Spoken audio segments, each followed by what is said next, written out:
इस हफ्ते पाकिस्तान की तारीख का एक बहुत ही अहम और मुनफरिद मुकदमा जो है उसकी जो एक प्रोसीडिंग्स है या एक लेग है उस मुकदमे की, वो अपने इख्तिताम को पहुंची। और ये मुकदमा था अली ज़फ़र बनाम मीशा शफ़ी का। और ये सारा मामला शुरू हुआ था 2018 से, जब मीशा शफ़ी ने अली ज़फ़र पर जिनसी हरासानी के इल्ज़ामात आयद किए थे और उन्होंने कहा था कि एक से ज़्यादा मौक़ों पर अली ज़फ़र ने उनको जिनसी तौर पर हरासा किया था। और उसके बाद एक बहुत बड़ी एक और बहुत ही डाइवर्स किस्म की लीगल बैटल जो है ये दोनों पाकिस्तान के जो सुपरस्टार्स हैं उनके दरमियान स्टार्ट हो गई थी। और कहीं न कहीं ये जो मुकदमात थे और ये जो इससे जुड़ी जो मज़ीद बातें थी, वो कहीं न कहीं पाकिस्तान में औरतों के जो हकूक़ है और औरतों के लिए जो कानून साज़ी की गई, उसके हवाले से भी उस पर बात होती रही। और वो उसके अंदर जो कमियां थी वो भी खुलकर सामने आई। जैसे कि जब मीशा शफ़ी ने ओम्बड्सपर्सन के पास अपनी सेक्सुअल हरेसमेंट की एक दरख्वास्त दायर की, उसको टेक्निकल बेसिस पर रिजेक्ट कर दिया गया। और ओम्बड्सपर्सन ने अपने फैसले में लिखा कि जो एम्प्लॉयर और एम्प्लॉई का रिलेशन है वो नहीं बनता अली ज़फ़र और मीशा शफ़ी के दरमियान, क्योंकि वो एक थर्ड पार्टी के थ्रू कॉन्ट्रेक्चुअल ऑब्लिगेशन में मौजूद थे।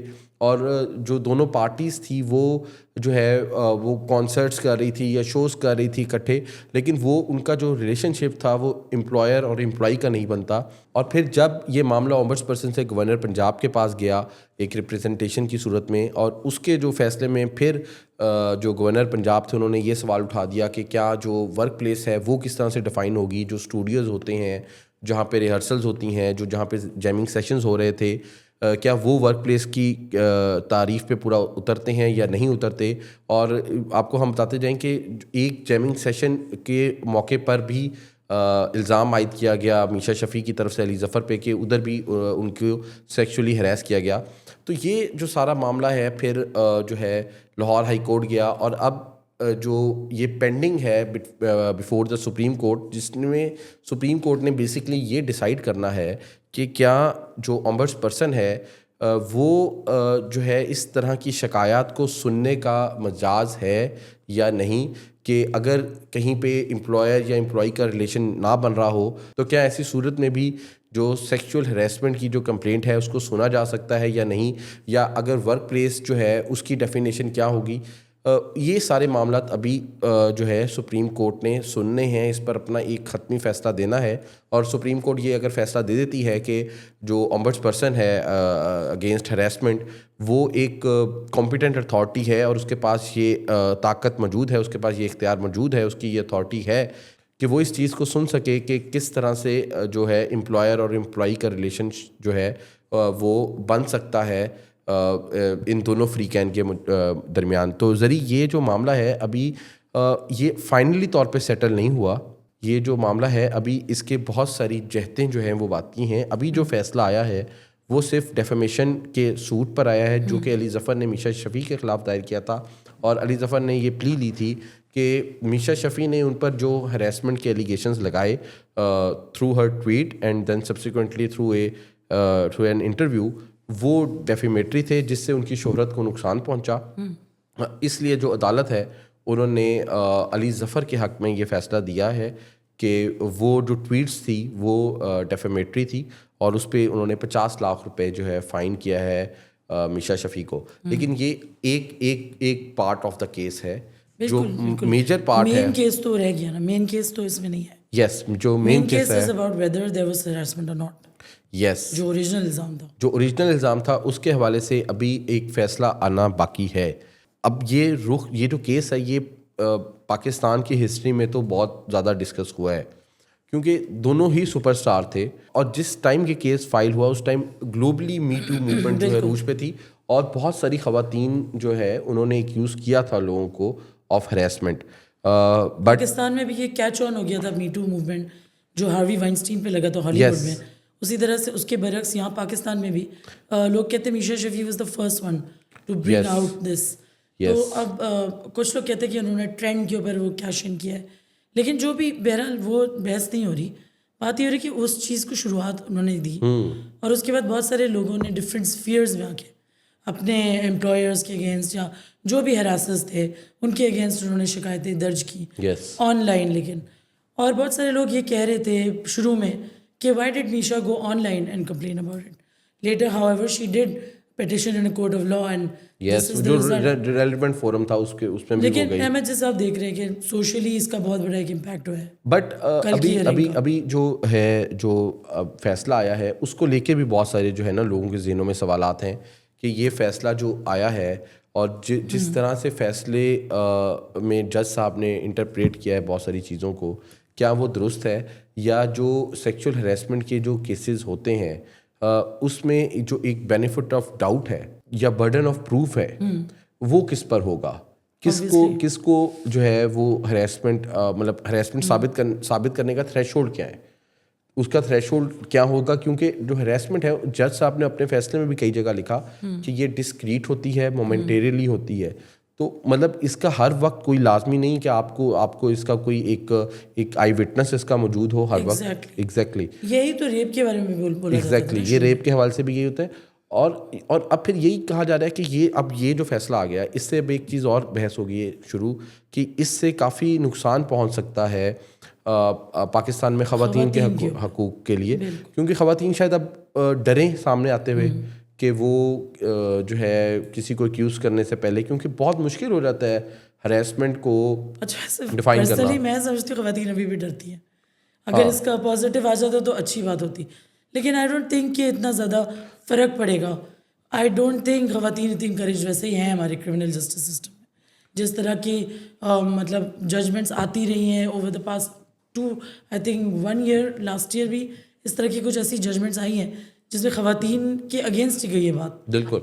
तो खैर ज़री ये जो सारी डिबेट है इस पर आई थिंक हमें दोनों साइड का मौक़िफ़ जो है वो जानना बहुत ज़रूरी है। जिन्होंने काफ़ी अरसे से ये केस जो है वो अदालतों में लड़ा है, दोनों साइड के जो लॉयर्स थे, जो लीगल टीम थे, उन्होंने काफ़ी मेहनत की इस पे और 8 साल ये केस डिफरेंट फोरम्स पे, मतलब एक सेशन अदालत से लेकर सुप्रीम कोर्ट तक ये केस गया है। और काफ़ी ज़्यादा इसकी कवरेज होती रही है, लोगों का बहुत ज़्यादा इसमें एक इंटरेस्ट था। तो इस ये जो जजमेंट आई है इस केस की, एक पहली एक हम कह सकते हैं एक कंक्रीट किस्म की कोई फाइंडिंग आई है, उसको लेकर बात करते हैं। हमारे साथ मौजूद हैं साकिब जिलानी जो कि मीशा शफ़ी के वकील हैं और एडवोकेट सुप्रीम कोर्ट हैं। आपका बहुत शुक्रिया। इसके अलावा हमारे साथ मौजूद हैं एडवोकेट उमर तारिक गिल साहब जो कि अली ज़फ़र को रिप्रेजेंट कर रहे हैं इस केस में भी। इसके अलावा जो दीगर उनके कानूनी मामलात हैं उसमें भी उनको रिप्रेजेंट करते हैं। आप दोनों का बहुत शुक्रिया कि आपने हमें ज्वाइन किया है। साकिब साहब, सबसे पहले तो ये कि ये जो केस का वर्डिक्ट आया है इसमें ये आपके लिए बतौर वकील जो है आप कितना ज़्यादा आपके लिए सेटबैक है, आपको कितना ज़्यादा इसको देख के आप कितने मायूस हैं इस जजमेंट से? जी शुक्रिया जी। देखें, इस जजमेंट के बाद हमें बहुत मायूसी हुई है और ये हमारी एक्सपेक्टेशंस के कम्प्लीटली बरक्स ये जज साहब की फाइंडिंग्स और जजमेंट आई है। और हमारी नज़र में जो दोनों पार्टीज़ का जो एविडेंस रिकॉर्ड हुआ, मीशा की अपनी टेस्टिमनी, जो अली ज़फ़र हैं उनकी टेस्टिमनी, उनके विटनेसेस की जो टेस्टिमनी थी, उनका जो एविडेंस आया, अगर उसको आप जक्स्टा पोजीशन में रखें, आमने सामने रखें, तो मीशा के जो इल्ज़ाम थे उनके अंदर बहुत वज़न था।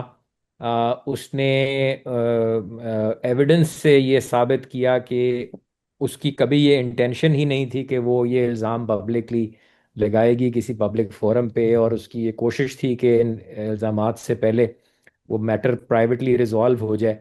बट वो एक जिसे कहते हैं कि एक ब्रिंक पे आके, जब उसके पास और कोई ऑप्शन नहीं रही, उसको ये इल्ज़ाम लगाना पड़ा, और पब्लिकली लगाना पड़ा ट्विटर के ऊपर। और उसके फौरन बाद उसने जो लीगल रेमेडी थी, protection against harassment of women at workplace, hmm. उस कानून के तहत उसने ओम्बड्स पर्सन के आगे एक कंप्लेंट फाइल कर दी। ठीक है। जो अली हैं, अली जफर हैं, उनका जो दावा है वो मच लेटर उन्होंने फाइल किया।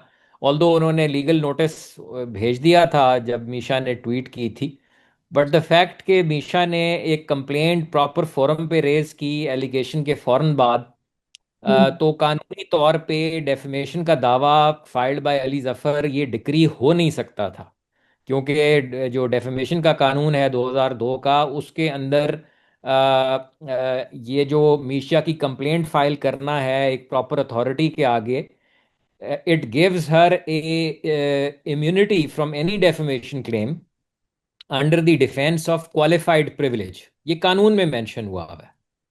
सो ये तो एक पॉइंट था। दूसरी चीज ये है कि हमारा जो डेफेमेशन का कानून है उसमें बड़ा वाजे लिखा हुआ है, सेक्शन उसके 3 में, जो उसका चार्जिंग सेक्शन है कि डेफेमेशन होती क्या है और ये कब कॉन्स्टिट्यूट होगी। उसमें ये क्लियरली लिखा हुआ है कि जो डेफेमेटरी वर्ड्स हैं उनका झूठा साबित होना लाजमी है। सो अदालत ने ये डिटरमिन करना था कि जो मीशा की स्टेटमेंट्स हैं वो झूठी थी। द मेयर फैक्ट कि वो अपनी स्टेटमेंट्स को साबित नहीं कर सकी, अपनी एलिगेशंस को साबित नहीं कर सकी, it does not automatically mean कि वो unprove statements they are converted into false statements. और इस पे सही। सुप्रीम अदालतों के केस जजमेंट्स हैं, पाकिस्तान में, इंडिया में सुप्रीम कोर्ट की जजमेंट्स हैं कि एक unproved statement does not automatically mean a false statement.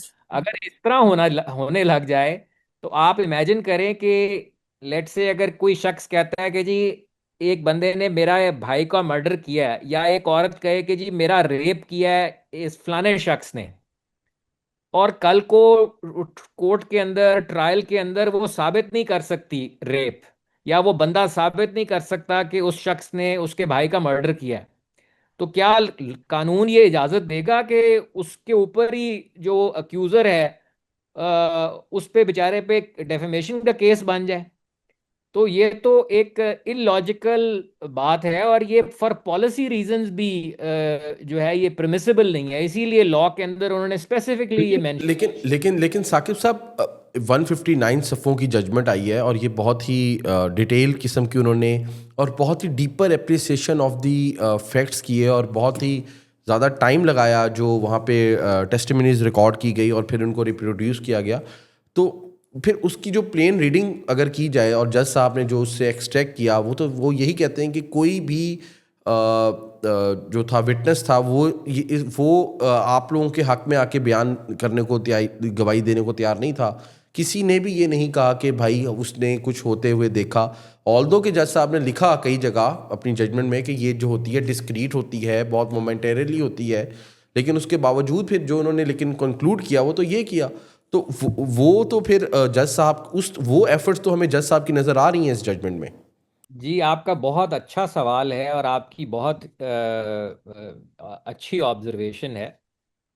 गुजारिश ये है कि जज साहब ने एक तरफ तो ये एक्नॉलेज किया है कि सेक्सुअल जो हरासमेंट के केसेस हैं ये बहुत डिस्क्रीटली होते हैं, और ये पब्लिक जगहों पे होते हैं, ये प्राइवेट सेटिंग्स में होते हैं।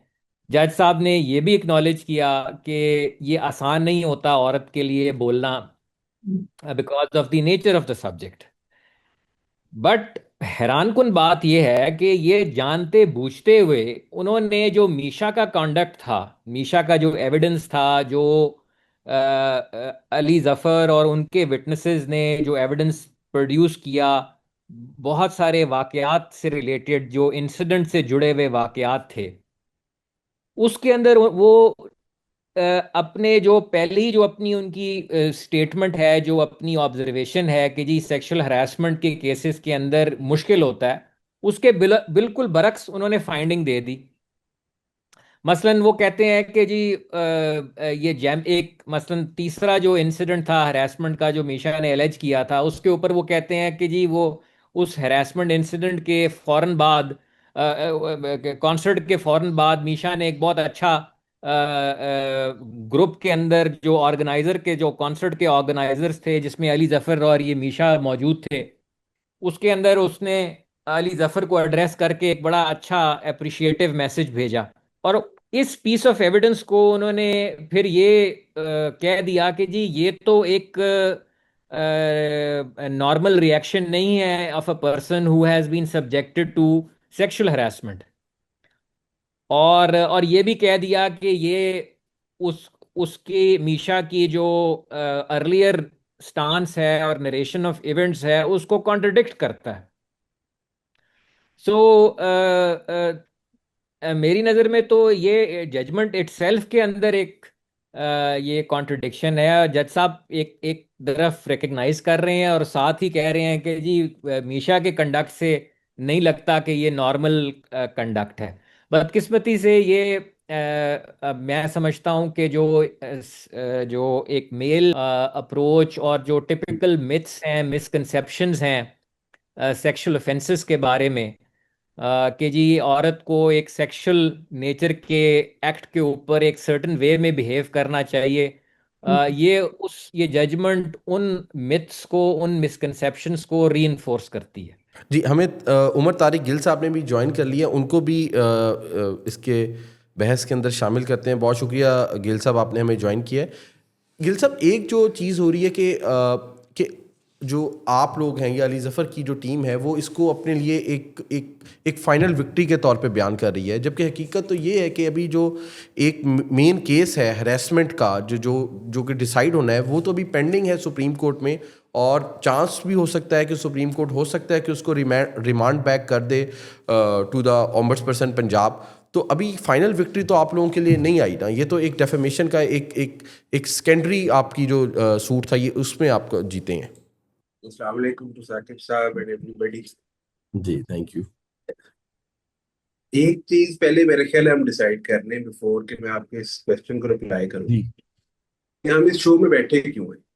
We want to know the truth, या हम एक नैरेटिव बिल्डिंग चाहते देखिए हम तो समझते हैं कि नैरेटिव बिल्डिंग की बात नहीं है। मैं सिर्फ मेरा एक बात सुन लें कि अब एक सिर्फ मेरी है, आप फिर आप अपनी बात कीजिएगा, क्योंकि अब जजमेंट आ गई है और जजमेंट एक पब्लिक प्रॉपर्टी बन गई है, तो उस पर हम सिर्फ चाह रहे हैं कि उस पर बात हो Commentary जाए, करें। कमेंट्री एक इन अ गुड फेथ हम उसको करना चाह रहे हैं। हैं। एक चीज देखिए हमें अंडरस्टैंड करनी पड़ेगी, बहुत सारे लोगों ने अली को सपोर्ट किया ड्यूरिंग दिस 8 years, बहुत सारे लोगों ने मिशा को सपोर्ट किया ड्यूरिंग दिस 8 years, और हर एक अपना अपना बिलीफ था इन चीजों को लेके। मिशा से पहले मैंने लीगल नोटिस इशू कर दिया। अब एक सीक्वेंस ऑफ इवेंट है। Started with a tweet on 19th of April 2018, followed by an interview on 21st of April 2018. Immediately मैंने 24/4 को 24th of April 2018 को लीगल नोटिस इशू कर दिया था, और मैंने जो मैंडेटरी रिक्वायरमेंट है डेफिमेशन लॉ की रिमूव कर 30th of April 2018 को मिशा कंप्लेंट फाइल की। बिसाइड द फैक्ट कि ये ऑन रिकॉर्ड मेंटली कि 19/4/2018 से पहले मिशा खुद कहती हैं कि there was legal team on board, there was media on board, there was other women on board, there was women right activist on board. ये इनका एविडेंस है। मैं कोई ऐसी बात आपके साथ नहीं करूंगा जो पार्ट ऑफ एविडेंस नहीं होगी। अच्छा, आप कंप्लेंट नहीं फाइल करती, you go public with the allegation with the hashtag me too movement. Fair enough, आपने कर लिया, कोई बात नहीं। जब ये एलिगेशन आपने लगा दिया और मैंने लीगल नोटिस सर्व कर दिया, आपकी कोई कंप्लेंट पेंडिंग नहीं है, और अब कोर्ट एक कंप्लेंट आपने फाइल की जो डिसमिस हो गई, एक सूट मैंने फाइल किया जो चल पड़ा। इनकी कंप्लेंट हाई कोर्ट तक डिसमिस होगी और आज सुप्रीम कोर्ट में पेंडिंग है। उधर ये क्वेश्चन डिसाइड होगा कि क्या पर्सन ये कंप्लेंट सुन सकता था कि नहीं, क्या जो एलिगेशन है वो एट वर्क प्लेस से कि नहीं, ये क्वेश्चन डिसाइड होगा। ठीक है। मीनवाइल जो मैंने सूट फाइल किया डेफेमेशन का, ये जो एक कंफ्यूजन क्रिएट की जा रही है, ये समझना बड़ा जरूरी है। ये जो सूट फॉर डेफेमेशन है ये डिक्री नहीं हो सकता अगर एलिगेशन फॉल्स प्रूफ ना हो। कोर्ट ने इश्यूज फ्रेम किए, 8 इश्यूज फ्रेम किए। उसमें जो इशू नंबर 4 फ्रेम किया कोर्ट ने वो ये था कि whether the statement dated 19th of April 2018 and the statement dated 21st of April 2018 was based on truth and was for a public good। ठीक ये है, स्पेसिफिक क्वेश्चन फ्रेम हुआ।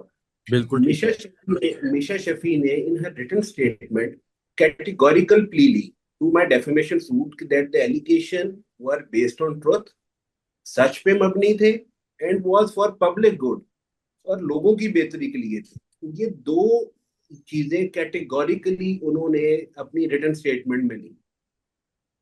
अब अंडर डेफेमेशन लॉ कोर्ट ने कहा जी आने आप इसको साबित करेंगे। मैंने अपने आई विटनेसेस प्रोड्यूस किए, मैंने अपने 13 विटनेसेस जिसमें से 11 विटनेसेस आई विटनेसेस हैं, मैंने वो प्रोड्यूस किए। आपको पता है कि मैंने अपने 11 eye witnesses with all documentary record within 9 month produce कर दिए।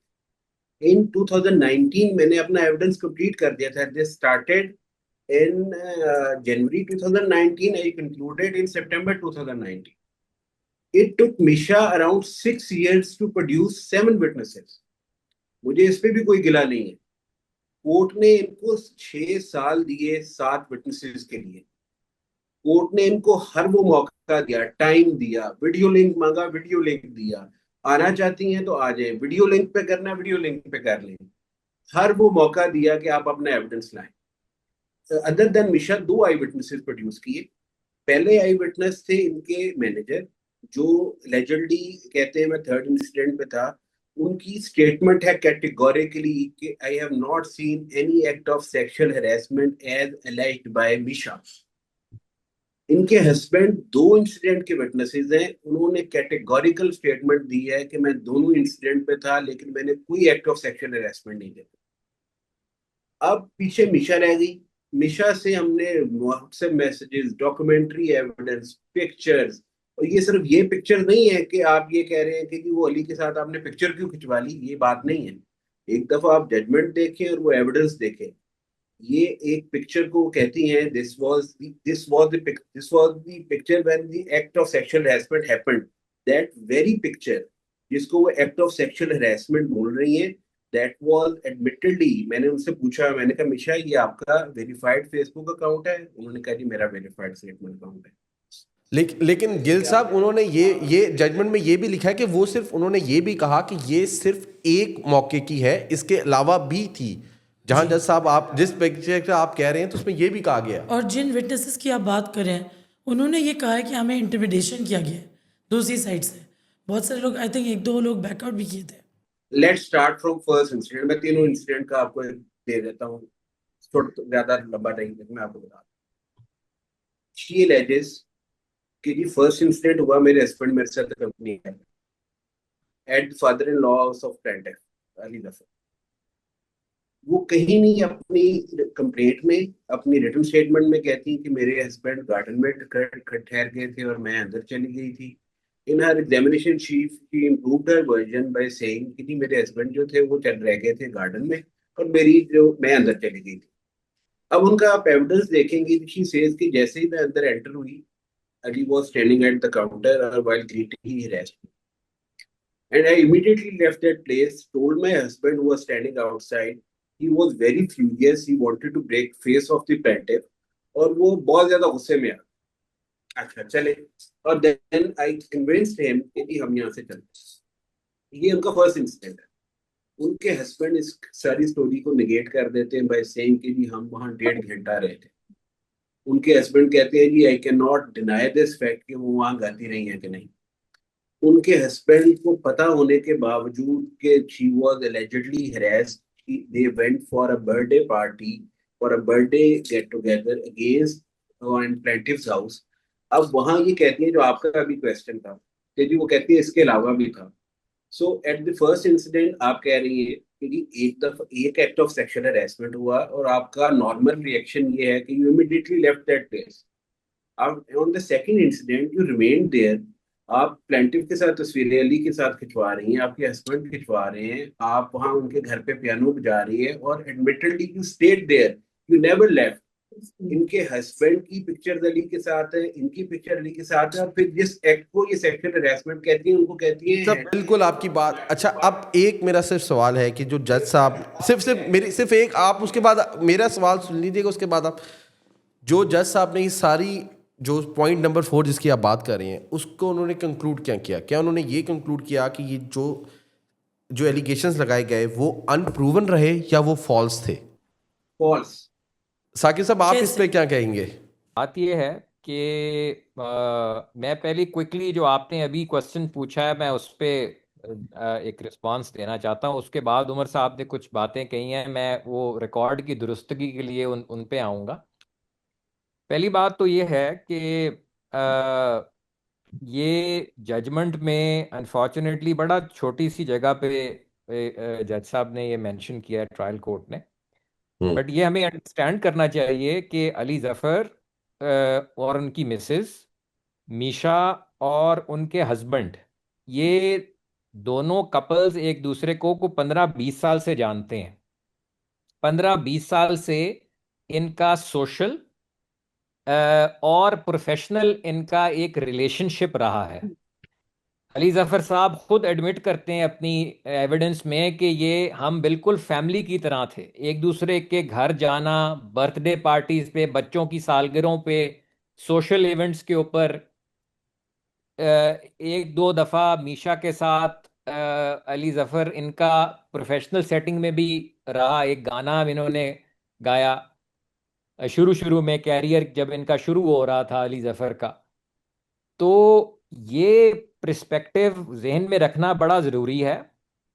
अली जफर साहब खुद ये कह रहे हैं अपने एविडेंस में कि जी मुझे नहीं पता कि मीशा की मोटिवेशन क्या थी ये इल्ज़ाम लगाने की। ठीक है। सो पहले तो हमें ये जहन में रखना चाहिए कि कोई पागल होगा कि वो एक इतना लंबा चौड़ा रिलेशनशिप है, एक दूसरे के घर आना जाना, उनकी जो मिसेज हैं अली जफर की, वो इसकी इनकी मीशा की कॉलेज स्कूल की फ्रेंड भी रह चुकी हैं, वैसे भी फ्रेंड रखी हैं। तो आउट ऑफ द ब्लू वो इस तरह का इल्जाम लगा देगी।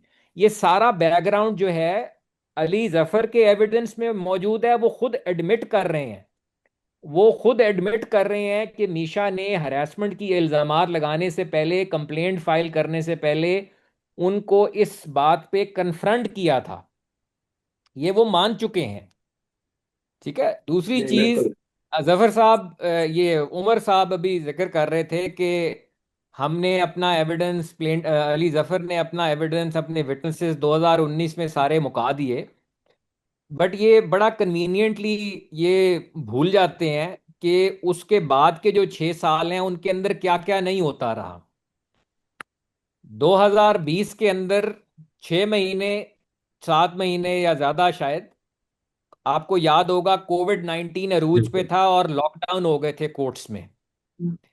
उसी साल के एंड में जब कोर्ट की प्रोसीडिंग्स शुरू हुई, इन्होंने एक एफआईए के अंदर एक कंप्लेंट दर्ज, क्रिमिनल कंप्लेंट दर्ज कर दी मीशा के अगेंस्ट और मीशा के 4 जो विटनेसेस थे जिन्होंने सिमिलर इल्जाम लगाए थे अली जफर के अगेंस्ट कि हमें भी इन्होंने सेक्सुअली हरासा किया है। जिसका डायरेक्ट रिजल्ट ये हुआ कि हमारे जो विटनेसेस थे वो सारे घबरा गए। ठीक है। एक जो की विटनेस थी, जो हमारी लिस्ट ऑफ विटनेस में मौजूद थी, वो उसने ना सिर्फ वो कोर्ट में आने से उसने इनकार कर दिया, बल्कि उसने एक ऑफिशियल अपॉलजी इनको लिख के दे दी। और उसके बाद उस क्रिमिनल केस से उसका नाम निकल जाता है। जी यही वो कह रहे थे कि हमें इंटिमिडेट किया जा रहा है। हमने ऑब्वियसली, बिकॉज ये हमारे विटनेसेस हरास हो रहे थे, हमने एप्लीकेशंस फाइल की कि जी स्टे सूट को जो है स्टे किया जाए जब तक हम अप्रोप्रिएट रेमेडी एक्सरसाइज नहीं करते। हमने उस एफआईआर के अगेंस्ट हमने हाई कोर्ट में हमने रिट पिटिशन फाइल की। बदकिस्मती से वो हाई कोर्ट ने उसको डिसमिस कर दिया। उसके बाद फिर हम फाइनली सुप्रीम कोर्ट में हम गए, 2022 के अंदर हम सुप्रीम कोर्ट में मिले एंड थैंकफुली हमें वहां से रिलीफ मिल गया। और कोर्ट ने स्पेसिफिक इश्यूज फ्रेम किए, लीव ग्रांट की हमारी पिटिशन पे कि जी क्या ये इस तरह की एफआईआर जो है वो जो इल्ज़ाम लगाने वाला है उसको हरासा करने के मुतरादिफ नहीं है, और सिविल रेमेडी की एक्सरसाइज करते हुए क्या ये क्रिमिनल जो एफआईआर है क्या ये मिलिशियसनेस नहीं शो करता। ये इश्यूज फ्रेम हुए हुए हैं। इस वक्त वो पिटिशन भी पेंडिंग है, उसके अंदर क्रिमिनल केस स्टे हुआ हुआ है। तीसरी चीज सुन लीजिए, इनके आप शायद आपको इल्म हो कि मीशा शफी और उनके हस्बैंड और उनके 2 बच्चे 2016 से कैनेडियन रेजिडेंट हैं, और कुछ 2-3 साल पहले अब वो नेशनल बने हैं। एलिगेशन लगाने से पहले वो वहां के रेजिडेंट हैं। She was residing in Canada. तो जब तक तो वो उसका ट्रैवल कन्वीनियंटली वो आ सकती थी, वो आई, उसने अपनी टेस्टिमनी रिकॉर्ड करी। माइंड यू, मीशा ने और उसकी मदर की टेस्टिमनी 2019 में ही रिकॉर्ड हो गई थी। तो ये दुरुस्त बात नहीं है कि मीशा जो है वो इतना अरसा वो आई नहीं। जी। फिर इन्होंने हमने एक दरखास्त दी ट्रायल कोर्ट के अंदर कि जी मेहरबानी कीजिए, मीशा के लिए कन्वीनियंट नहीं है, उसके बच्चे वहाँ पे हैं, और इन दोनों में से एक पेरेंट का वहाँ पे होना लाजमी होता है। बच्चे क्योंकि छोटे बच्चे हैं, तो आप हमें अलाउ किया करें कि मीशा की जो जिरा है, जो इन्होंने क्रॉस एग्जामिनेशन करनी थी, वो वीडियो लिंक के जरिए हमें अलाउ की जाए। इसके ऊपर इन्होंने ऑब्जेक्शन लगा दी। हमने हमारी जो दरख्वास्त थी वो डिसमिस हो गई। ठीक। हालांकि आप इमेजिन करें कि जो क्रिमिनल केसेस हैं, मर्डर केसेस के अंदर भी वीडियो लिंक की टेक्नोलॉजी को यूज किया जा रहा है, और विटनेसेस की शहादतें रिकॉर्ड हो रही थी उस वक्त। बट ऐसी ट्रायल कोर्ट ऐसी ने होती हमारे अगेंस्ट फैसला कर दिया। उमर साहब से वो बहुत इंप्रेस हो गए इनके आर्गुमेंट से। हमें फिर हाई कोर्ट जाना पड़ा। हाई कोर्ट अगेन वो जो है इनके आर्गुमेंट से इम्प्रेस हो गए। उन्होंने कहा कि जी नहीं, उसको अगर वो अपने गाने गाने के लिए आ सकती है तो कोर्ट भी आ सकती है। फिर हमें नहीं, दोबारा से सुप्रीम कोर्ट जाना पड़ा। साकिब सुप्रीम साहब ने कोर्ट कहा गाना ने एक गाना जाता लैंडमार्क जजमेंट दी। साकिब साहब, फिर ये कहीं ना कहीं इस बात में ये दम तो है कि अगर एक केस आपके चल रहा है और इतनी प्रोसीडिंग्स सुप्रीम कोर्ट से लेके नीचे तक फैली हुई हैं, तो उसको कंक्लूड कराने के लिए मतलब एक ये जो क्रिटिसिज्म है, ये कहीं ना कहीं तो इसमें दम है ना, कि उसको एक फोकियत देनी चाहिए थी, प्रायोरिटाइज करना चाहिए था। मीशा ने 100% प्रायोरिटाइज किया है। 100%, 101% प्रायोरिटाइज किया है।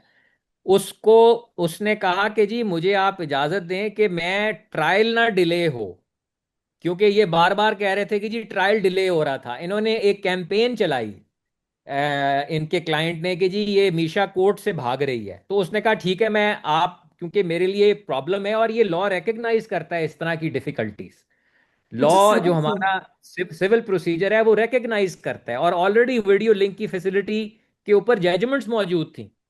बट हाई कोर्ट ने हमारे अगेंस्ट किया। फाइनली इंटरेस्टिंगली सुप्रीम कोर्ट ने एक इंटरेस्टिंगली लैंडमार्क जजमेंट दी, जिसके अंदर उन्होंने कहा कि जी ये वीडियो लिंक जो है ये मॉडर्न टेक्नोलॉजी है, और ये विटनेस और पार्टी की कॉस्ट और एक्सपेंस को अवॉइड करता है, कोर्ट का टाइम सेव करता है, और इसको हम अलाउ करते हैं। चलें, गिल साहब कुछ कहना चाह रहे हैं, हम उनकी बात भी सुन लेते हैं। जी जी, गिल साहब आप क्या कह रहे थे साकिब साहब जितना मर्जी जस्टिफाई कर लें, कोविड कर लें, कोविड में सबको पता है कि सिर्फ मार्च 2021 मंथ था जो लॉकडाउन था। उसके बाद स्मार्ट लॉकडाउन था और कोर्ट्स भी खुली थी, सब चल रहा था। नंबर टू, आप जो मर्जी कह लें, 6 साल कोर्ट ने दिए आपको एविडेंस लाने के लिए।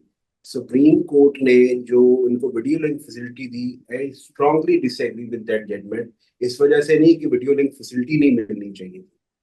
जिस जजमेंट पे साकिब साहब ने खुद रिलाय किया, तारिक सलीम शेख साहब की जजमेंट थी, उन्होंने बड़ा कैटेगोरिकल एक प्रोसीजर लिखा हुआ है कि अगर आप वीडियो लिंक फैसिलिटी देंगे तो उसको किस तरह से देंगे। उसके लिए आइडेंटिफिकेशन इश्यूज है, उसके लिए ट्विटरिंग ना हो जाए विटनेस की, बहुत सारी चीजें। उन्होंने पूरा उसका एक फॉर्मूला लिखा हुआ है कि इस तरह से आप करेंगे।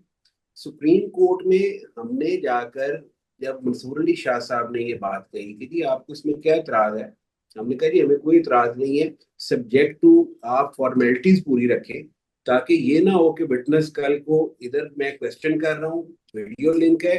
असल में हमारे बहुत सारे डॉक्यूमेंट्स हैं, आपको आप अगर कोर्ट रिकॉर्ड देखेंगे, अराउंड 3,000 to 4,000 डॉक्यूमेंट्स हैं।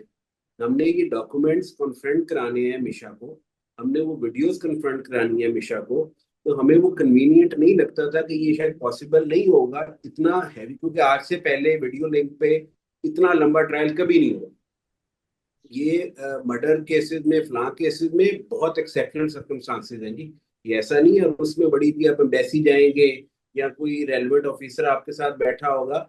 इधर उनको एक खुली परमिशन दे दी गई कि आप अपने घर के अंदर ड्राइंग रूम में बैठकर आप एविडेंस कराएं, आपका कोई पूछने वाला नहीं होगा कि आपके पास सामने कुछ लिखा हुआ तो नहीं है या आपको कोई मैसेज करके तो नहीं कुछ कह रहा, ये सारा। लेकिन हमने फिर भी उस चीज को बर्दाश्त किया, हमने उस पर रिव्यू फाइल किया, हमने वो भी वापस ले लिया, हमने उस जजमेंट को चैलेंज किया बाय फाइलिंग अ रिव्यू, हमने विड्रॉ कर लिया कि आप आए एविडेंस दें। दूसरी बात जो ये बात कर रहे थे एफआईआर वाली, देखिए एक चीज आप समझे, मैंने कोई ऐसा एक्ट नहीं किया जो मैंने इलीगल किया। लॉ मुझे एक रेमेडी देता है कि अगर कोई मेरे पे फॉल्स एक्यूजेशन पब्लिकली लगाता है, मैं आपको बताऊं सर, ये ना वो जो जो ये कहने में चीजें और तरह है, सुनने में, और जब अपने आप एक्सपीरियंस करना पड़ता है ना। हमने काजी साहब को भी सुना कि जी ये पीका लॉ में ये प्रॉब्लम है, फला प्रॉब्लम है, उसमें है प्रॉब्लम हो सकती है, चीजों को बेहतर किया जा सकता है। लेकिन हमने फिर काजी साहब को उसी पीका लॉ को इस्तेमाल करते भी देखा जब उन पे खुद ये इश्यूज आए। वो है ना कि जो हम पे गुजरे हैं रंज सारे, जब खुद पे गुजरे तो लोग समझे। आप कोई आप जस्टिफाई नहीं आप कर रहा आप और साहब आप कोई। आप आप ये देखें, मैम बैठी हुई है इधर, अगर आप पे फॉल्स एक्विजिशन लगे, आपसे आपका लाइवलीहुड छीन लिया जाए, मैं इसी हवाले से वो सवाल ये पूछना चाह रही थी कि अगर किसी के पास ऐसी एक्विजिशन है तो वो क्या एविडेंस प्रोवाइड कर सकता है, because see harassment is not easy to prove. तो बहुत अच्छा क्वेश्चन है, क्योंकि ये बहुत ज्यादा मिसपरसेप्शन है लोगों का, और ये ऑब्वियसली जो आप बात कर रही हैं ये बड़ा इंपॉर्टेंट है। ये होता है दुनिया में मैम, जितने मीटू केसेस है ना उनमें दो चीजें कॉमन है, जितने मीटू केसेस, और हर एक केस में कॉमन।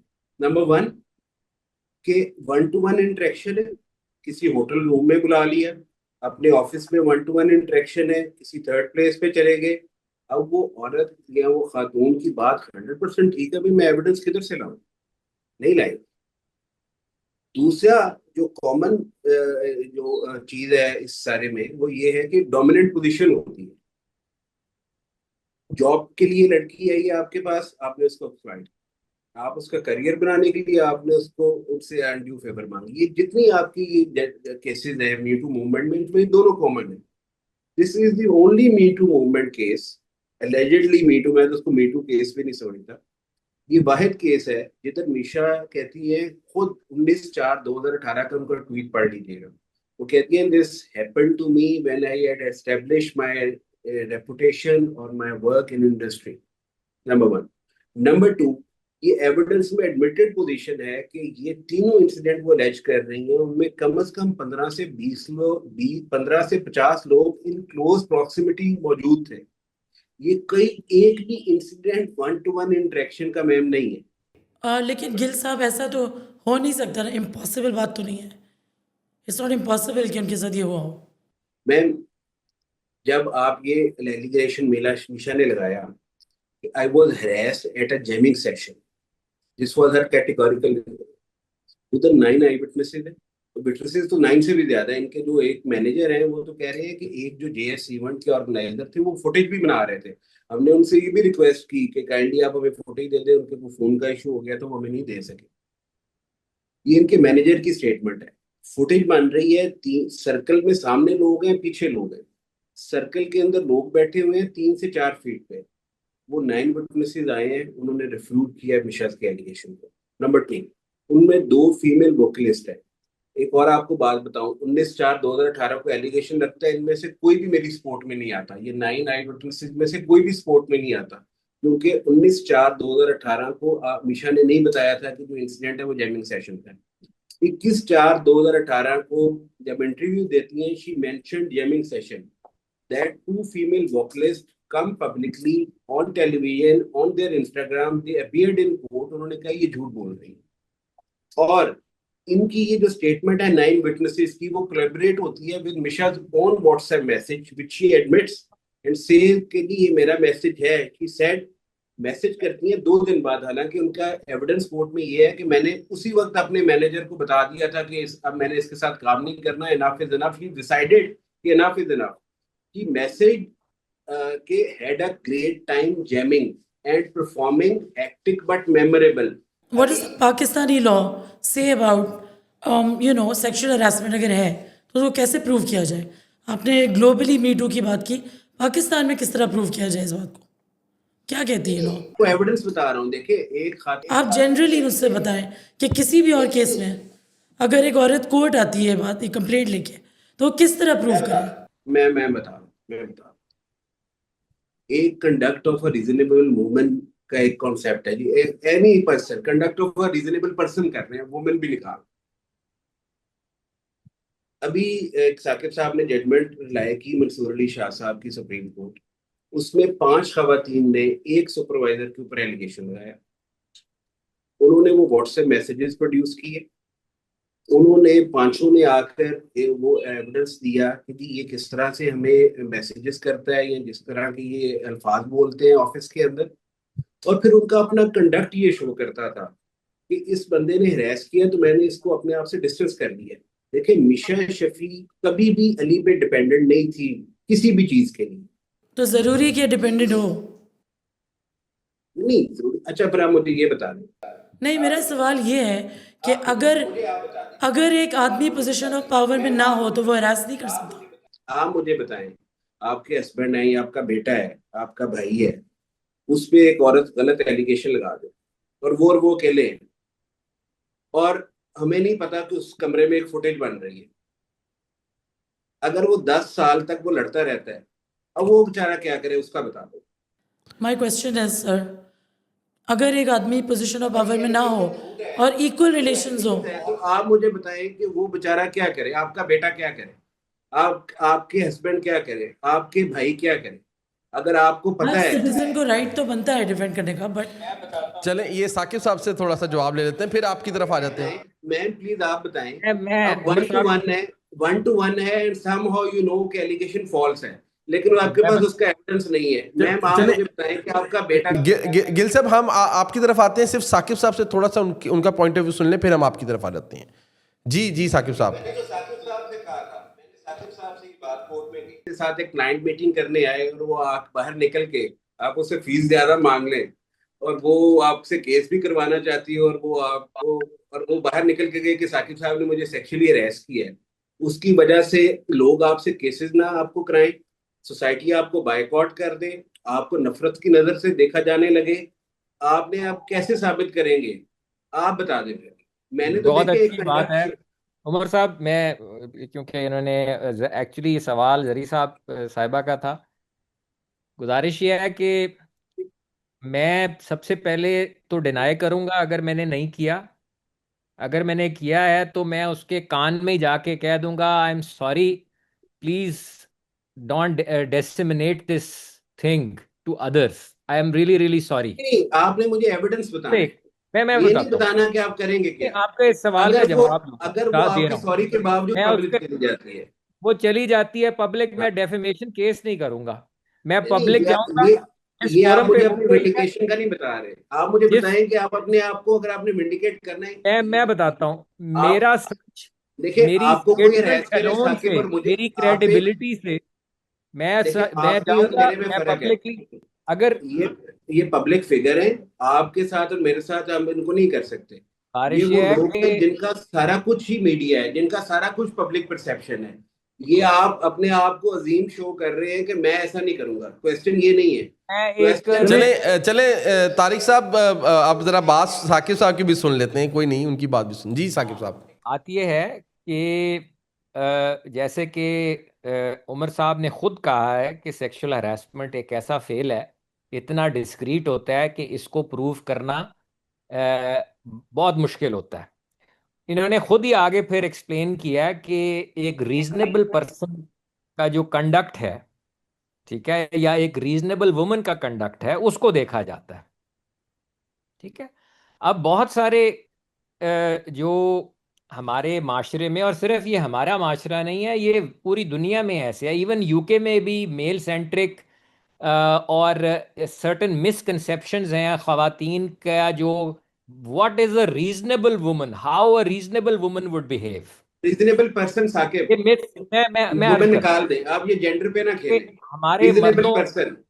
रीजनेबल पर्सन आ जाए, हाँ, reasonable person male centric society के अंदर रीजनेबल पर्सन कैसे बिहेव करेगा? वो फौरन रिएक्ट करेगा, वो हाथ पकड़ लेगा, वो अगर उसके साथ कोई रेप हो रहा है उसको रेजिस्ट करेगा, अगर वो कोई औरत फ्रीज हो गई है, शॉक में चली गई है, ट्रॉमे में चली गई है, no, this is not reasonable. ऐसा नहीं है, these are misconception, these are myths. दूसरी चीज, सेक्सुअल हरासमेंट के केसेस के अंदर कि जी एक औरत हरास हुई है और उसके बाद अपने हरासर के साथ वो मिलती क्यों रही है, सोशल मीडिया पे पोस्ट वो क्यों करती रही है। गुजारिश ये है कि सेक्सुअल हरासमेंट में विक्टिम को खुद नहीं पता होता कि उसके साथ जो है एक गलत फेल हुआ है। वो खुद कंफ्यूजन में होती है, अपने आप को ब्लेम कर रही होती है। मीशा के एविडेंस के अंदर है कि जो सेकंड इंसिडेंट ऑफ हरासमेंट है, वो फॉर द लॉन्गेस्ट टाइम वो समझती रही कि वो शायद वो सेक्सुअल हरासमेंट का इंसिडेंट नहीं है। लेकिन उसको जब पहला इंसिडेंट हुआ ग्रुपिंग का और जो थर्ड इंसिडेंट हुआ, उसके बाद उसको श्योर था कि no, she was only lying to herself, कि नहीं ऐसा नहीं है।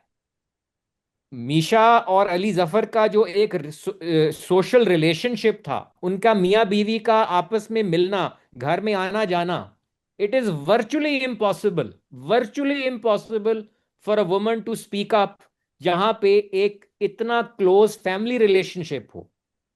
आपको आए दिन केसेस हम पढ़ते हैं, स्टेटिस्टिक्स हैं कि और ये डॉक्यूमेंटेड स्टेटिस्टिक्स हैं कि कई सेक्सुअल ऑफेंसेस के अंदर जो परपेट्रेटर होता है, जो अक्यूज्ड होता है, वो कोई क्लोज फैमिली मेंबर होता है। घरों के अंदर बच्चे बच्चियां जो हैं वो सेक्सुअली वो वायलेट हो रही होती हैं, उनकी उनका honour for very very long time, और वो सही। चुप रहते हैं। क्या ठीक। इसका मतलब यह है कि वो कंसेंट कर रही थी? यही बातें सारी कोर्ट में करते रहे हैं साकिब साहब, एविडेंस पे बात नहीं करेंगे। आप चीज एक चीज समझे, एक औरत जो जॉब लेने आती है, एक औरत जिसका करियर बन रहा है, एक औरत जो जिसकी इतनी ज्यादा overall she is not in position के लिए वो रिएक्ट कर सके, एक औरत है जिसका ओवरऑल जो एक्सपीरियंस है लाइफ का वो बहुत लिमिटेड है, और एक औरत है जो मीशा शफी है जो थर्ड जनरेशन से एक्टिविस्ट है। आप इनको कंपेयर नहीं कर सकते। उनके नाना एक्टिविस्ट थे, उनकी मदर एक्टिविस्ट थी, वो खुद एक्टिविस्ट है। उनके फैमिली की आप हिस्ट्री तो देखें ना प्लीज। ये ना करें आप एक उस औरत के साथ मीशा शफी को आप नहीं मिला सकती। हम जनरल जो ये बात कर रहे हैं कि जो ट्रॉमा है और जो ये सारी बातें कर रहे हैं कि मीशा के एविडेंस में यही देखिए नहीं है कि ये सिर्फ गिल साहब, हर ये तो इंडिविजुअल आप इसको किसी को टाइमलाइन तो बाउंड तो नहीं कर सकते हैं ना कि आप उसने उस अच्छा नहीं। अब मैं आपको मैं आपको एक और एग्जांपल देता हूँ। आप प्रिया रमानी वर्सेस एमजे अकबर जो केस था, नहीं वेरी नहीं गुड, वो वेरी गुड। 20-20 लेट्स साल टॉक अबाउट प्रिया हरासमेंट नहीं रहमानी। हुई उनके साथ, let's sexual talk assault about हुआ। Priya Rahmani. Let's talk Angelina Jolie, about, Gwyneth let's Paltrow, talk, बड़ी मशहूर हॉलीवुड नहीं की बोल्ड एक्ट्रेसेस हैं। नहीं लेट्स टॉक अबाउट प्रिया उन्होंने रहमानी। भाई ने पब्लिकली बड़ी अच्छी बात की है। सेक्सुअल असॉल्ट्स के बाद उनको सर मैंने सर डिस्कशन कंसर्न किया खत्म हो उस गया। लड़की लेट्स को कि टॉक जिसके अबाउट साथ प्रिया वो लड़की रहमानी। किस कर रही है, लड़की पब्लिकली किस करके तस्वीर खिंचा रही है हार्वी नहीं ये वाइनस्टाइन गलत के बात। साथ। अच्छा, एक आखिरी सवाल फिर हम लोग रैप अप करते हैं। आपके ख्याल से आपके ख्याल से एक नहीं, मिनट। आप जी जी। 1993 के अंदर वो कहती है कि आई वाज हरेस्ड। 94 में she join that organisation. Within 10 days after joining that organization, she moved an application for her transfer. ये उनका एविडेंस है। वो उस जगह से गई किसी और ऑफिस में। शी डिपोज्ड इन कोर्ट कि जी मैंने आफ्टर 2 ईयर, जितनी देर मैं उस ऑर्गेनाइजेशन में रही हूँ, मैंने इस आदमी के साथ 1-to-1 मीटिंग नहीं की, मैंने अपने आप को इससे डिस्टेंस किया। ये अभी डिपेंडेंट पोजीशन में थी, उनका करियर का मसला था, but she never behaved like कि जी मैं ये भी नहीं कह रहा। अच्छा नहीं नहीं, फिर तो प्रिया रमानी और इस केस में एक और फर्क भी तो है। प्रिया रमानी ने कोई किसी हरेसमेंट की कंप्लेंट फाइल नहीं की वहां ऑम्बड्स पर्सन के पास, और वो उन्होंने कोई और फोरम नहीं किया। तो ये भी तो आप देखें ना, इस केस में तो मीशा शफी उधर भी गई हैं। इन्होंने लॉयर्स को एंगेज किया, मुझे नहीं पता क्यों। इन्होंने मीडिया एंगेज किया, मुझे नहीं पता क्यों। इन्होंने वुमेन राइट एक्टिविस्ट एंगेज की, मुझे नहीं पता क्यों। पर इन्होंने कंप्लेंट फाइल नहीं की। इन्होंने मेरे पे पब्लिक एलिगेशन लगाया, कंप्लेंट फाइल नहीं की। इंटरव्यू दिया, कंप्लेंट फाइल नहीं की। मैंने लीगल नोटिस दिया, आई इनिशिएटेड द लीगल प्रोसेस। मैंने पहले दिन 19/4 को कैटेगोरिकली ऑन यहाँ पे रिस्पॉन्स। उमर साहब, अब मेरा एक सवाल आता है। अब आप कह रहे हैं कि आपके पास बहुत ज़्यादा एविडेंस था, आपने कई हज़ार सफ़ात का एविडेंस दिया। वो एविडेंस था तो आप उस केस को ऑम्बड्स पर्सन के फोरम पे वहाँ पे क्यों नहीं लड़ते? देखें, जो वहाँ पे यार्ड स्टिक यूज़ होगी, क्या वो इस केस की यार्ड स्टिक से डिफरेंट नहीं होगी? मैं अर्ज कर दूं, आप मुझे बताएं, आप क्या चाहते हैं कि मिश्रा को ज्यादा मौका मिले अपनी बात साबित करने का, कि कम मौका मिले? नहीं, हम ये नहीं चाहते। हम ये चाहते हैं कि एक फोरम मौजूद है। नहीं नहीं, हम बिल्कुल नहीं ये चाहते। नहीं नहीं, ये एक मसला ये है कि अगर आप इनहेरेंटली इस बाइस के साथ आए हैं तो उसका मैं कुछ नहीं कर सकता। हम बिल्कुल ये नहीं चाहते। मेरा एक सवाल है, मेरे जहन में एक सवाल है। नहीं, आप मेरे जहन का सवाल है, उसको आप जो मर्जी समझे। मेरा एक सवाल ये है कि एक फोरम मौजूद है, अगर आप वो सारा एविडेंस है, अगर वो जो टेक्निकल ग्राउंड्स है, आप उसको वेव कर दें और आप उस ग्राउंड आप ऑम्बड्स पर्सन का जो है उससे आप फैसला ले लें। मैं जवाब दे देता हूँ सर उसका। मुझे सिर्फ मेरे एक सवाल का जवाब दे दे कि आप नहीं चाहते कि मिश्रा को मुकम्मल मौका मिले कि वो अपनी एविडेंस दे सके, जो उनकी एलिगेशन है, आप नहीं बिल्कुल चाहते? नहीं नहीं, बिल्कुल हम चाहते हैं। अच्छा, अब मैं आपको उस सवाल का जवाब। 30/4/2018 को इन्होंने कंप्लेंट फाइल की। मैंने जाके ऑब्जेक्शन नहीं लिया कि बर्ड्स पर्सन नहीं सुन सकता, मैंने नहीं लिया। मुझे नोटिस किए बगैर, मुझे पता भी नहीं है उनकी कंप्लेंट डिसमिस हो जाती है। ये मुझे लीगल नोटिस का रिप्लाई करते हैं 11/5/2018 को। ये उसमें मुझे बताते भी नहीं है कि मैंने कोई कंप्लेंट फाइल की जो डिसमिस हो गई है। उसके बाद वो जो ऑर्डर था बर्ड्स पर्सन का, उसको इन्होंने चैलेंज किया बिफोर अ गवर्नर। गवर्नर ने इनकी वो डिसमिस कर दी, हाई कोर्ट ने डिसमिस कर दी, सुप्रीम कोर्ट में पेंडिंग है। ये नहीं है कि मैं I was shying away from birds person. उन्होंने in limine, without calling me, without hearing me, preliminary इनको इनको सुनकर इनकी कंप्लेंट डिसमिस कर दी थी। मैं नहीं वहां गवर्नर और जाके। हाई कोर्ट में आप कंटेस्ट करते रहे हैं, सुप्रीम कोर्ट में भी आप जुरिस्डिक्शन कंटेस्ट करते रहे हैं। सर, उनका क्वेश्चन जो है कि मैं बर्ड्स पर्सन के पास क्यों नहीं गया, तो मैंने आप कुछ ज्यादा कंटेस्ट ऑब्जेक्शन नहीं करते रहे दिया। हैं। आप, हमने चैलेंज किया, आप कह देते मेरी कि जी मेरी कंसीडर मेरी कर देते। मेरी फेवर में एक ऑर्डर एक कोर्ट ने पास किया है, तो मैं उसको जाके उसको उसके अगेंस्ट चला जाऊं? क्यों जाऊंगा? और मैंने आपको मौका दिया, ठीक मैंने है। मैंने केस फाइल किया, मैंने कहा जी ये उससे बेहतर जगह है, डिस्ट्रिक्ट लेवल का जज है, ये आपको एविडेंस के सारे लॉज जो साकिब साहब कोर्ट में कहते रहे कि जी एविडेंस लॉ, अभी कल भी कह रहे थे कि जी एविडेंस का ऑर्डिनेंस ऑर्डर है, वो एप्लीकेबल है। ये हाईएस्ट कोर्ट है सर, साकिब साहब एग्री करेंगे। District court in its civil original jurisdiction, ये हाईएस्ट बिल्कुल कोर्ट ठीक है। है टू डिसाइड सिविल डिस्प्यूट्स। ये बर्ड्स पर्सन इनकी फाइंडिंग को टर्न ओवर नहीं कर सकता। ये अब यही तो मेरा सवाल, लोगों के जहनों में ये सवाल है ना। सिर्फ मेरा एक सवाल सुन लें, आप दोनों उसका जवाब दीजिएगा। कल को अगर सुप्रीम कोर्ट लेट्स से कि रिमांड बैक कर देती है केस ऑम्बड्स पर्सन को, और वो कहती है कि आप इसको सुनकर फैसला करें टेक्निकल ग्राउंड्स के हट के, तो क्या इस तरह की फाइंडिंग्स देना इस टाइम ज़रूरी थी? क्या इस तरह की फाइंडिंग्स को टेंटेटिव इन नेचर नहीं होना चाहिए था? साकिब साहब, आप इस सवाल से ज़रा बता दें, फिर मैं आपके आ जाता हूँ। लेट्स अज्यूम कि ये सुप्रीम कोर्ट में अगले 10 साल ये बर्ड्स पर्सन वाला पेंडिंग रहता है, लेट्स अज्यूम, और ये सुप्रीम कोर्ट तक चला जाता है केस, और सुप्रीम कोर्ट अली जफर की फेवर में कर देती है, और फिर सुप्रीम कोर्ट ये इनकी फेवर में कर देती है कि बर्ड्स पर्सन ये सुन सकता था। तो अब मुझे साकिब साहब बता दें कि बर्ड्स पर्सन सुन सकता है? गुजारिश ये है कि डेफमेशन के कानून के मुताबिक, the moment I filed a complaint against Ali Zafar for regarding my sexual harassment allegations, मुझे कानून डिफेंस ऑफ क्वालिफाइड प्रिविलेज दे देता है। इनका दावा ही मेंटेनेबल नहीं है एट दैट स्टेज, पीरियड, बात खत्म हो गई। द फैक्ट कि मैंने कंप्लेंट इनके लीगल नोटिस देने के बाद फाइल की, इट इज इमटेरियल। और आप ये देखिए कि, और ये सिर्फ एक ग्राउंड नहीं है जिसकी बेसिस पे ये दावा डिसमिस होना चाहिए था, there are multiple grounds. High court में लिखी है सर। हाँ, हाई कोर्ट में हम वो देंगे, जाहिर है वो हम देंगे। There are multiple grounds. एक है डिफेंस ऑफ क्वालिफाइड प्रिविलेज, कि अगर एक कोई कुछ शख्स इल्जाम लगा के एक प्रॉपर फोरम पे चला जाता है, उसके खिलाफ डेफेमेशन दावा मेंटेनेबल नहीं है।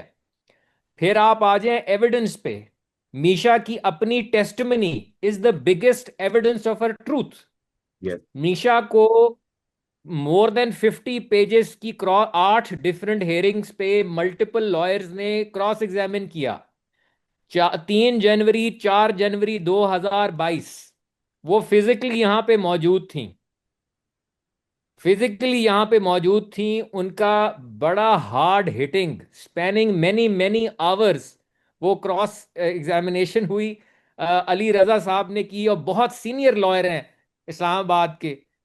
उन्होंने उन्होंने क्रॉस एग्जामिनेशन की, बट वो अपनी पोजीशन पे कंसिस्टेंट रही। उन्होंने ऐसे ऐसे खतरनाक सवाल किए, उनको कंफ्यूज करने की कोशिश की कि शायद ये एक्ट ऑफ सेक्सुअल हैरेसमेंट नहीं था, शायद ये उसका गलती से हाथ लग गया, इट वाज अ ब्रश, और आपने उसको मिसकंस्ट्रू किया। उन्होंने मल्टीपल सवाल पूछे रिगार्डिंग के भाई आप मिलती क्यों रहीं। ठीक है, उन्होंने ऐसा नहीं है कि उसकी जिरा नहीं हुई, उसको मेरे खंगाला नहीं क्वेश्चन को गया रिप्लाई मीडिया कर के दे, एविडेंस को। मेरे क्वेश्चन को तो तो रिप्लाई, इधर उधर जी, तो अब उस पर मैं आता हूँ। गुजारिश ये है कि सुप्रीम कोर्ट जो फैसला करे, लेट से पहले अज्यूम कर लेते हैं जो आप कह रहे हैं उमर हम्म। साहब, वो डिसमिस कर देती है। वो कहती है कि जी हरासमेंट के कानून के तहत वाकई जुरिस्डिक्शन नहीं थी, मीशा के पास वो फोरम ही अवेलेबल नहीं है। तो even then the suit is not maintainable. The fact कि मैं मेरे मेरिट्स पे मैं मेरा जो रेलेवेंट फोरम था वो उस पे मुझे मेरी शनासाई नहीं हो सकी, मुझे सुना ही नहीं नहीं गया, कर सकता, मैं टेक्निकल बात उसके नहीं कर रहा, बावजूद डेफेमेशन टेक्निकल बात सूट। नहीं कर रहा। अच्छा, अब मैं कह आप आ रहा हूँ जाइए कि दूसरा evidence scenario. Based supreme court decide कर दे, ऑन एविडेंस के मिशन एलिगेशन वाज फॉल्स, जैसे डिस्ट्रिक्ट कोर्ट ने किए। तो क्या अब मेरिट पे फाइंडिंग कैसे वर्सेस फॉल्स, कैसे फॉल्स नहीं, कुछ एविडेंस ही नहीं था कि फॉल्स फॉल्स डिक्लेयर कर सकते। उन्होंने बहुत स्ट्रेच कर दिया। उन्होंने कहा कि क्योंकि मीशा का जो कंडक्ट था वो एक रीजनेबल, एक ऐसी औरत का कंडक्ट नहीं था जो सेक्सुअली हरास हुई है। उसने अच्छा सा मैसेज कर दिया कॉन्सर्ट के बाद। अगर वो हरास हुई होती तो वो अच्छा मैसेज ना करती। अगर वो हरास हुई होती अच्छा तो मैसेज उसके नहीं, साथ तस्वीर नहीं ना नहीं नहीं नहीं नहीं, खिंचवाती। अगर अच्छा वो मैसेज हैरास नहीं, हुई एट अ होती ग्रेट तो टाइम वो जैमिंग, फौरन रिपोर्ट अच्छा करती। मैसेज को ये थैंक यू नहीं कहा। टिपिकल मेल सेंट्रिक उन्होंने मुझे ऑब्जर्वेशंस याद दी हैं। किया। और इसको उन्होंने कहा। अच्छा, फिर मजे की बात यह है, या तो होता ना कि जिस तरह आपने शुरू में उमर साहब ने कहा कि एक कैमरा मौजूद होता जैमिंग सेशन, लेट से जैमिंग सेशन का वाकया ले लेते हैं, एक कैमरा मौजूद होता और वो कॉन्स्टेंटली अली जफर और मीशा को की वीडियो रिकॉर्ड कर रहा होता। जो जैमिंग सेशन का जो दौरानिया था वो 45 मिनट से 1 घंटा था। अगर ये कोई ऐसा एविडेंस लेके आ जाते जिसके अंदर ये साबित कर देते कि भाई ये तो सिरे से इल्जाम ही झूठा है, बिकॉज ये इस वीडियो के अंदर तो कोई उसका हाथ उसके करीब ही नहीं गया, ठीक। और उस वीडियो एविडेंस के अंदर वो तो इतने दूर खड़े हुए हैं कि वो तो ये तो एक्ट फिजिकली इम्पॉसिबल है। मैं आपको जरी एक इंटरेस्टिंग चीज बताऊं। इनके अपने 3 विटनेसेस ने ये एडमिट किया है, जिनमें से 2 खवातीन ने ये एडमिट किया है कि हम उस जैमिंग सेशन में इस पोजीशन में ही नहीं थी कि हम, अगर एक एलेज्ड इंसिडेंट होता तो हम उसको ठीक। ऑब्जर्व कर सकती। वो इस पोजीशन में, वेंटेज पोजीशन में ही बिल्कुल। नहीं खड़े हुए थे। और ये मीशा की सच्चाई की गवाही है कि उसका अपना मैनेजर कह रहा है कि मैंने वाकया नहीं देखा। ये मीशा की सच्चाई की गवाही है कि उसका इस अपना हस्बैंड कह रहा है कि मैं नहीं देख पाया ये इंसिडेंट। अच्छा साकिब, इस डिक्री का, ये जो डिक्री दी गई है, इसका सोशल इम्पैक्ट आप क्या समझते होगा? इसका बहुत डेंजरस सोशल इम्पैक्ट है, और इसमें पूरे पाकिस्तान की खवातीन को ये इफेक्ट करता है। अब कोई देखें, हम सब की, उमर साहब ने कहा कि हमारे अपने घरों में खवातीन हैं, बच्चियां हैं, बेटियां हैं, मेरी बेटी है, इनकी उमर साहब के घर में खवातीन है। खुदा ना खास्ता कोई पावरफुल आदमी कुछ गलत हरकत करता है जिसका कोई सबूत वो कोई क्लियर कट कोई पिक्टोरियल या वीडियो एविडेंस नहीं दे सकती, इसका मतलब है उसको खामोश रहना चाहिए। इसका मतलब है वो बोले ना। देखें, मुझे अफसोस ये है कि जज साहब ने जो जज साहब ये कह सकते थे कि जी मैं मेरे ओपिनियन के मुताबिक जो मेरी एप्रिसिएशन है of the evidence of the parties, मैं नहीं समझता कि मीशा अपना सच साबित कर सकी है। ये इतना कह देते, और but at the same time मैं ये भी नहीं कह सकता कि वो झूठ बोल रही है, क्योंकि उसका भी एविडेंस मौजूद नहीं है। इसलिए मैं सूट को डिसमिस कर रहा हूं। क्या ये इनफ विंडिकेशन नहीं थी अली जफर साहब की? अगर इन्होंने एक सवाल पूछा है उमर साहब ने कि जी अली एक एक बंदे पे झूठा इल्जाम लग गया है, क्या ये इनफ विंडिकेशन नहीं है अली जफर साहब की कि मीशा अपना इल्जाम साबित नहीं कर सकी? क्या विंडिकेट तो मेरे मेरे रेपुटेशन क्लियर रिस्टोर नहीं हो डेक्लेरेशन जाएगी कि अगर ये डेफिनेशन सूट के अंदर जज साहब ये सिंपली ये कह देते कि मीशा अपना इल्जाम साबित नहीं कर सकी, बट डिक्री करना डेफेमेशन का, उसके बाद उसके ऊपर 50 लाख की पेनल्टी लगाना, मेरे ख्याल में 50 करोड़ चाहिए थी। इससे ज्यादा ज्यादती वाली चीज हो ही नहीं सकती थी। अच्छा अच्छा जिलानी साहब, मेरा बस हम इसको वो करते हैं। आप सुप्रीम कोर्ट से क्या तवक्को रखते हैं? आप चाहेंगे कि सुप्रीम कोर्ट इसको, हाँ जी, आप इसका जवाब गिल साहब आप भी दे दीजिएगा। मैं जो मैम वाली बात है, मैं जरा उसको थोड़ा सा रिस्पॉन्ड करना जी। चाहता हूँ। क्वेश्चन करा मेरे से भी, मैं आपकी पार्टी से हूँ जी, मैं कोई अगेंस्ट वुमेन वो नहीं हूँ। You can ask this question to me as well. नहीं बिल्कुल बिल्कुल, please please don't take this case a fight between men and women. This is a case of two individuals. This is Ali Zafar and Misha Shafir. मैंने जो आपसे ma'am question किया था, और मैं ये भाई से भी कर रहा हूँ, और मैंने साकिब साहब से भी किया है, यू नीड टू अंडरस्टैंड, अगर मेरे पे फॉल्स एलिगेशन लगा, लेट्स प्रिज्यूम, निकाल दें अली जफर, निकाल दें मिशा शफी, अगर मेरे पे कोई फॉल्स एलिगेशन लगा देता है, आप समझेंगे बात, मेरी बेटी है घर, मेरे माथे पे आपने हरेसर का एक स्टिग्मा लगा दिया। You need to understand this thing. अगर ये एलिगेशन फॉल्स है, जिसकी अब डिक्लेरेशन आ गई है ये फॉल्स है, तो मैं क्या करूं? मुझे सबने बाइकआउट किया, मुझे लोगों ने बाइकआउट किया। बॉयकॉटेड तो नहीं नजर आ रहे वैसे अली साहब। गिल साहब, आप लोगों ने पीएसएल का गाना गा लिया है, और जो गाना आपको नहीं मिला था वो भी आप लोगों ने गा लिया, तो बाइकआउट कैसा? आपने ना ये हरेसमेंट टैग अब अपने भी ले लें, और गाने में आपको गवा देता हूं। नहीं, आपको पीएसएल का कॉन्ट्रैक्ट मिला ना, और पाकिस्तान जवाब देना, डैमेज की बात वो कर रहे हैं, डैमेज की बात कर रहे हैं ना आप, मैं आपको ठीक है। बताता हूँ, मैं बताता हूँ। हाँ, तो बहरहाल मैंने 60 से 70 कॉन्ट्रैक्ट्स एग्जिबिट कराए हैं कोर्ट में। ठीक है। इनके साकिब साहब के विटनेसेस ने, इनके बिजनेस मैनेजर ने एडमिट किए, सिंस 2018 टिल टुडे, आज के दिन तक मुझे किसी मल्टीनेशनल ने दोबारा हायर नहीं किया। बिफोर 2018 मैंने कॉन्ट्रैक्ट्स लगाए हैं, शायद ही कोई मल्टीनेशनल है जो मेरे साथ काम नहीं करता था, और रिपीटेडली करता था, रिन्यूअल करते थे। इवन कंपटीटर्स मुझे लेते थे, मुझे टेलीनॉर भी लेता था, मुझे मोबलिंग भी लेता था, मुझे पेप्सी भी लेता था, मुझे कोक भी लेता था। उसके बाद से ये इनकी एविडेंस है, इन्होंने माना है कि मुझे किसी ने नहीं लिया। ये कह देना कि मैंने एक पीएसएल का गाना 6 साल बाद गा लिया है, ये कह देना कि मुझे प्राइड ऑफ परफॉर्मेंस मिल गया है, with this tag, you know Ali Zafar, before 2018 साफ सुथरा कोई स्टिग्मा नहीं है। You know Ali Zafar, after this, आज मेरे पास एक वर्डिक्ट है कोर्ट की, 150 पेजेस की वर्डिक्ट है मेरे पास, और लोग मुझे आज भी, एक सेगमेंट है जो आज भी मुझे टैग कर रहे हैं एज ए, कहते हम नहीं मानते। इस एलिगेशन से पहले ये लोग मेरे से ये नफरत नहीं करते थे जो थोड़े से ये लोग हैं। यू नीड टू अंडरस्टैंड, कल साकिब साहब ने कहा, अभी जजमेंट से पहले उमर साहब, साकिब साहब ने से कहा, पहले भी मैं सिर्फ एक बात, तारिक साहब, मैं सिर्फ एक मीशा बात को ही झूठा समझा गया। इन्होंने गाने गाए, इन्होंने फिल्में गाई। आप अंदाजा लगाएं कि मैं कई लोगों को जानता हूं, खवातीन को पट्रियार्की इतनी अंदर हमारी कूट कूट के भर दी गई है, ठूसी गई है, इवन खवातीन में, वो भी कहती हैं कि मीशा झूठ बोल रही है। अभी केस का फैसला ही नहीं आया, मीशा का केस ओम्बड्सपर्सन के आगे मेरिट्स में डिसाइड ही नहीं हुआ।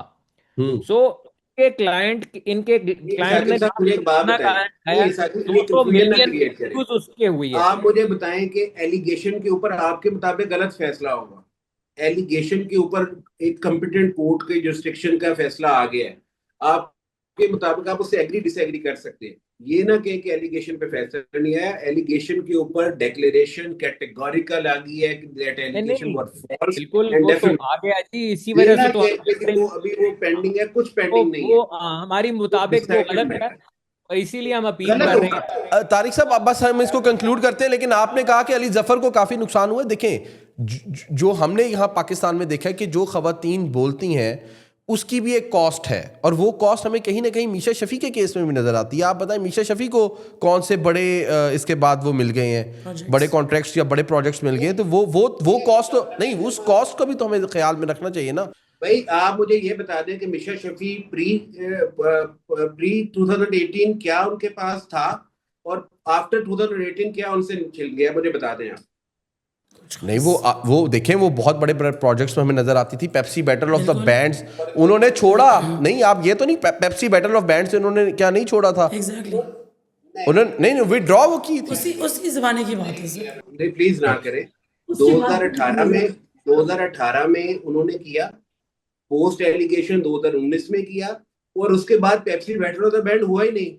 उसके बाद उन्होंने जो आपका कोक स्टूडियो किया, उन्होंने वेल्वो किया, ठीक। उन्होंने कोई एक मुझे बता दें कि ये काम मिशा शफी कर रही थी प्री 2018, आफ्टर द एलिगेशन ये उनके साथ नहीं, ये अब वो नहीं किए।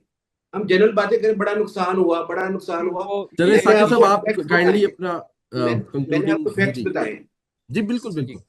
जी साकिब साहब, आप कुछ अगर कंक्लूडिंग। जी, मैं देखें, बात यह है कि ये अली जफ़र साहब का सूट था, और इसमें उनके डैमेजेस ये क्लेम कर रहे थे। मीशा को डेफिनेटली बहुत नुकसान हुआ है, और ये अभी फ़िलहाल सब्जेक्ट इस प्रेजेंट जो प्रोसीडिंग्स है हमारे सामने उसके अंदर नहीं है। ये हमने जो केस किया हुआ है उसके अंदर है।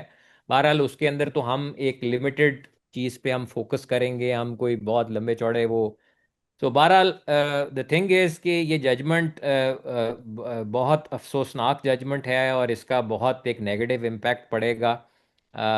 जो ख़वातीन हैं पाकिस्तान में, औरतें हैं, बच्चियां हैं, उनकी उनके अंदर जो करेज है to speak up against any kind of wrongdoing, चाहे वो फिल्म इंडस्ट्री है, चाहे वो स्कूल्स हैं, कॉलेजेस हैं, यूनिवर्सिटीज़ हैं, प्राइवेट ऑफिसेज हैं, पब्लिक ऑफिसेज हैं, वो अब 10 दफ़ा सोचेंगी कि जी मैंने अपने बॉस या अपने किसी कुलीग या किसी पावरफुल इंडिविजुअल के ख़िलाफ़ अगर मैंने इल्ज़ाम लगाया, तो वो 10 दफ़ा सोचेंगी। और मोस्ट लाइकली, जैसे कि होता आ रहा है, औरत को चुप रहेगी हमेशा कि जी मैं ये फेस नहीं कर सकती। और जिसकी एग्जाम्पल हमने इस केस के अंदर हमने देखी कि किस तरीके से एफआईआर इन्होंने जब एफआईआर दर्ज कराई, किस तरह से हमारी एक ही विटनेस ने उसने कोर्ट आने से इनकार कर दिया, और बाद में इन्होंने एक लंबी चौड़ी अपॉलॉजी दे दी, और उन्होंने डिनाई कर दिया कि जो मैंने वाकया बताया था अली जफर के साथ वो एक्चुअली मिसअंडरस्टैंडिंग थी, और मैं उसको बहुत ओवर प्ले खुद कर गई। मैं आपको So बताऊं sir, I think let's have to be, साहब, let's मिशा be का very चले candid. I know आपके मिशा क्लाइंट, का हाँ ये आपके, जो original original actual victims of sexual harassment या सेक्सुअल असॉल्ट है, ये इनको अपना ब्रेड एंड बटर बनाना चाहते हैं। दे एक्चुअली वांट कि उनका नाम ले लेकर खेले। अपना एविडेंस आप 6 साल में नहीं दे सके। आप ये ये ना बहुत करें। ज्यादती तारिक वाली साहब, बात चले है। कम से कम, चले ये आप बहुत दोनों कम ज्यादती से कम वाली बात इस कर रहे बात हैं पे तो चले। सर चले बिल्कुल ये केस आने के बाद इसका फैसला जो भी हुआ। मैं और साकिब फ्री उनका केस लड़ेंगे, नहीं नहीं, चले इकट्ठे ठीक है। लड़ेंगे। तो लेकिन तारिक साहब, मुझे लगता है कि आप कम We से will कम ये not बात charge समझेंगे even a single penny. We will not कि charge ये even an expense. जो साकिब जो साहब, मैं आपके साथ लड़ूंगा। ये जो केस मंजरे आम पे आया, कम से कम उससे ये तो रियलाइजेशन हुई थी कि हमारा जो हरेसमेंट का कानून था वो उसमें बड़ी कमजोरियां थी। उसको ब्रॉडन किया गया, वर्क प्लेस की हरेसमेंट को ब्रॉडन किया गया, एम्प्लॉयर एम्प्लॉय के रिलेशनशिप को ब्रॉडन किया गया। कम से कम सर ये एक तो फिर आप एलिगेशन मानेंगे है। कि ये इस केस की वजह से ही हुआ था। हाँ हाँ, बिल्कुल बिल्कुल। देखिए, वो होना चाहिए। मैं उसके स्कोप को लिमिट करने के राइट में नहीं हूँ। आप इसको और ब्रॉडर करें। जो ठीक है, खवातीन काम नहीं कर रही है और हरैस हो रही है, उनका क्या कसूर है? उनके लिए लहदा फॉरम रखें, ठीक। बिल्कुल करें। चले, क्यों नहीं होना बहुत चाहिए? बहुत बहुत बिल्कुल बहुत होना चाहिए शुक्रिया। सर। बहुत शुक्रिया उमर तारिक गिल साहब आपका, और साकिब जिलानी साहब आपका। अपने आपका शुक्रिया जी, थैंक यू जरी, thank you thank Ahmad you, साहब, बहुत थैंक यू, शुक्रिया। Thank you so much. नाज़रीन, आपने दोनों फ़रीक़ैन की बात सुनी ली, ज़फ़र साहब के वकील की भी बात सुन ली, मीशा शफ़ी साहिबा के वकील साकिब जिलानी साहब ने भी अपना मौक़िफ़ पेश किया। अब आप इस सारी गुफ्तगू से फ़ैसला कर सकते हैं कि ये जो फ़ैसला आया है सेशन अदालत की तरफ से, इसके आने वाले दिनों में पाकिस्तान में ख़वातीन की जो तहरीक है और पाकिस्तान में ख़वातीन के जो हकूक़ है उसके हवाले से इस पर क्या असर पड़ेगा। इस तरह की गुफ्तगू को जारी रखने के लिए हम चाहेंगे कि आप हमारे सोशल मीडिया पेजेस को फॉलो करें। देखते रहिए voicepk.net। आपकी खबर, आपकी आवाज़, voicepk.net।